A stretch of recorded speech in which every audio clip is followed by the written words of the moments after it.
What if every second of your life was money, and the moment you went broke, you dropped dead? The movie begins in a future where aging has been cured, but death has not. Everyone stops aging at 25, and from that moment on, a glowing digital clock appears on their arm, counting down the exact time they have left to live. In this world, time has replaced money entirely. People no longer earn salaries in cash. They earn minutes, hours, days, or years of life. Every cup of coffee, every bus ride, every rent payment drains time directly from your body. And when that clock hits zero, you die instantly. No warnings, no second chances. We are taken into Dayton, one of the poorest time zones, where people live minute to minute in constant fear. Here we meet Will Salas, a factory worker who wakes up every day with barely enough time to survive.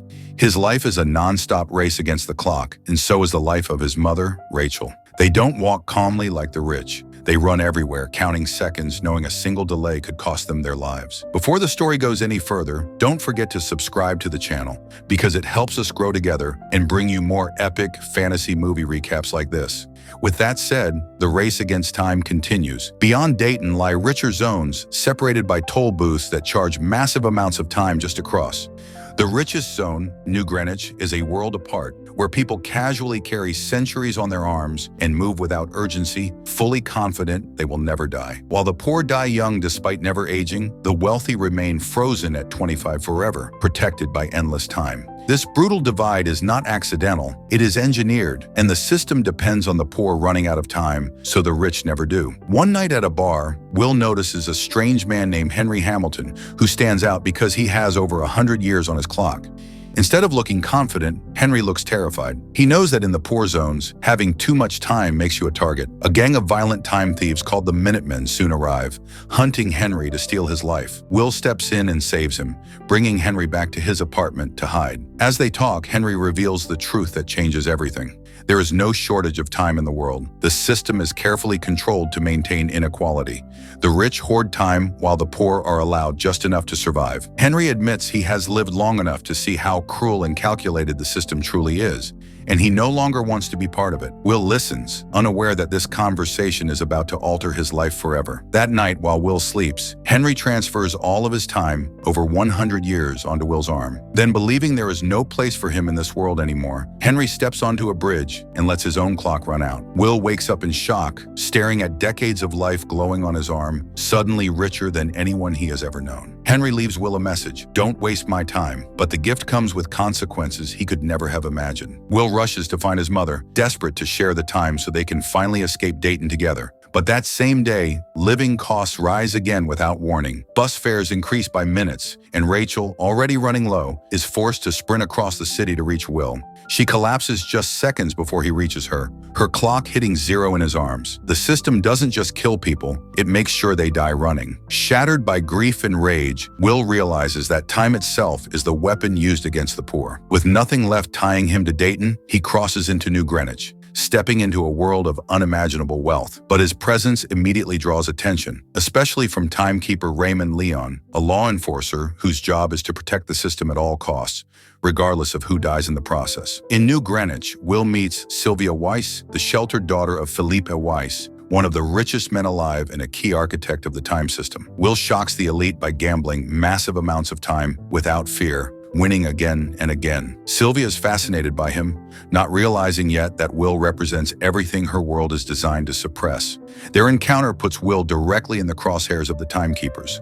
Raymond accuses Will of stealing Henry's time, and when Will tries to escape, he takes Sylvia hostage in desperation. What begins as a forced escape slowly transforms into something deeper, as Sylvia is dragged out of her protected life and exposed to the brutal reality of the lower zones. She witnesses people dying over minutes, entire families living in constant terror of the clock, and for the first time, she understands the true cost of her father's wealth. As Will and Sylvia run together, their bond grows stronger. Sylvia, once trapped in a golden cage, feels freedom for the first time in her life. She learns about Will's mother and the pain the system causes every single day. Together, they stop running and decide to fight back. Will begins robbing time banks, redistributing stolen years to people who were moments away from death, turning himself into a symbol of rebellion. Now here's the question. If you suddenly had the power to steal time from the rich and give it to the poor, knowing the entire world would hunt you for it, would you run or would you keep fighting? As Will and Sylvia continue their raids, the government places a bounty on their heads, and dangerous criminals begin hunting them for profit. A gangster named Fortis eventually tracks them down and captures them in a hotel. He challenges Will to a deadly time fight where they clasp wrists and drain life from one another. Will appears to lose on purpose, letting his time drop to mere seconds before suddenly overpowering Fortis at the last moment. With his enemies distracted, Will kills Fortis's men and escapes with Sylvia, once again cheating death by the narrowest margin possible. But victory doesn't last long. The rich retaliate by raising the cost of living so high that the time well distributed becomes meaningless. Inflation wipes out their efforts overnight.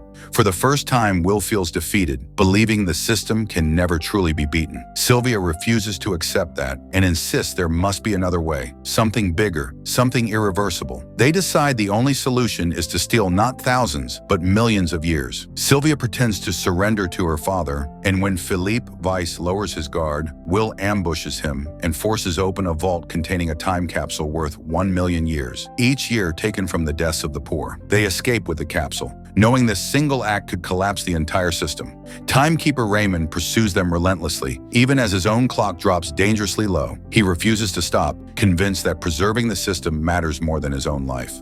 Will and Sylvia reach Dayton and hand the capsule to a child, ensuring the time will be distributed among the poor, making entire communities immortal overnight. Raymond finally confronts them in a deserted area, demanding they return the stolen time if they want to live. Will reminds him that earlier, when Raymond was bleeding out, he lent him time to survive. In his obsession, Raymond forgot to check his own clock. As realization hits, his time runs out, and he dies enforcing the very system that consumed him. Will and Sylvia survive, but they are left with barely a minute each. With no one around, death closes in fast. As Sylvia collapses, Will spots Raymond's abandoned car and sprints for it, transferring Raymond's salary time into his own arm. He reaches Sylvia just in time, saving her life at the last possible second, refusing to lose her the way he lost his mother. Across Dayton, millions of years flood into the hands of the poor. Factories shut down, clocks stop counting down, and people who once lived in fear now walk freely toward New Greenwich, no longer bound by tolls or time limits. The system that relied on scarcity begins to collapse as the balance of power shifts permanently, and the walls separating rich and poor finally start to fall. And that is in time, a world where time replaced money and one man's refusal to accept the rules changed everything. If you enjoyed this cinematic recap, make sure to like the video, subscribe to the channel, turn on the notification bell so you're the first to catch our next epic movie recap. Drop your thoughts in the comments and keep watching for more unforgettable stories right here.